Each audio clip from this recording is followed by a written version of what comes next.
One word, how would you describe your relationship with your body today? Better. Healthy, I guess. Up and down, struggle. Divine right now. I don't know why. I like that answer. So divine. All right.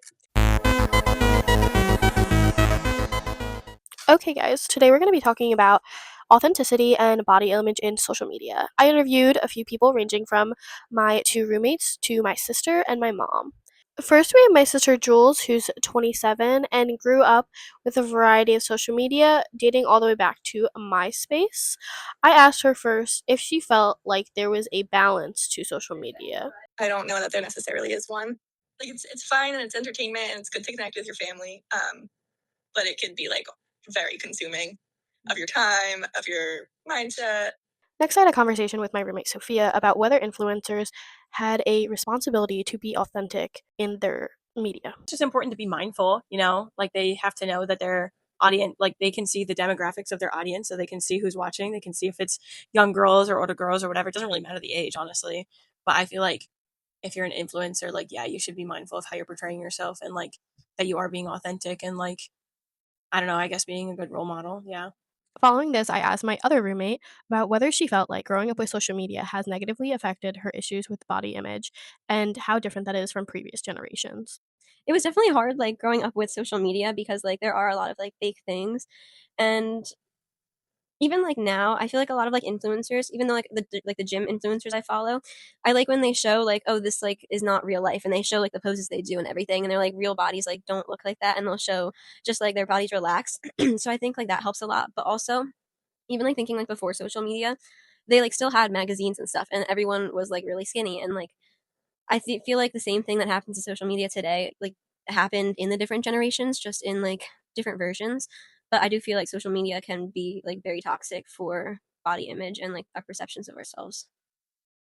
Lastly, I had a conversation with my mom who's really been actively viewing how social media and how body image in media has been portrayed differently through generations for women. I asked her if she felt like it was worse or better than when she was growing up. I think it's worse because of the filters now. It's an unrealistic expectation. Social media, TikTok, the Instagram, the Facebook, it's everywhere. And before we didn't have all of that.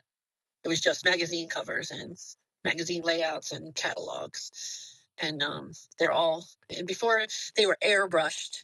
Now it's just, some of them are absolutely false. You can just completely change someone's appearance.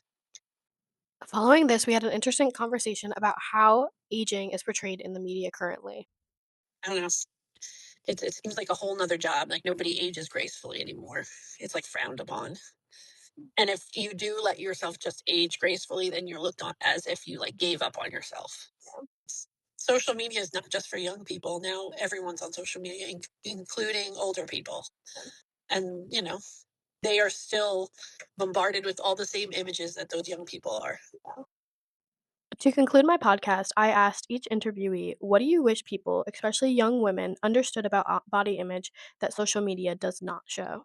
Your body is always changing, especially as females with our cycles. Like our body is constantly changing, like whether you're bloated or like you like our weight fluctuates, like it's just a lot. So I feel like I wish that more social media was more like open about the reality of that. I wish they understood that it was, like, it's all pretty much fake.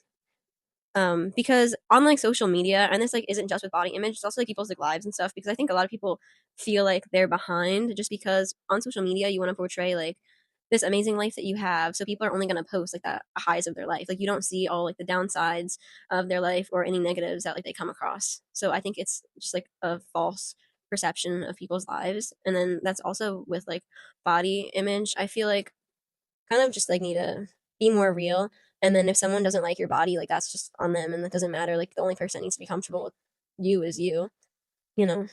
I wish that they showed more of an importance on health and well-being and less on taking all these shortcuts to look a certain way.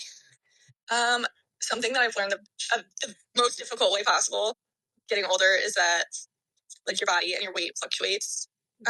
You will not look the same as you did when you were 16, 17, 18, even 20 years old. Like 7 years later, I do not look the same. I think that's totally normal, but there's, Instagram models and all these people that like just kind of set the expectation and the bar very high for these young impressionable girls. I love these interviews with the understanding that we obviously have a huge lack of authenticity in social media. And honestly, all I wonder now is how we can make a difference in changing that. All right, guys, bye.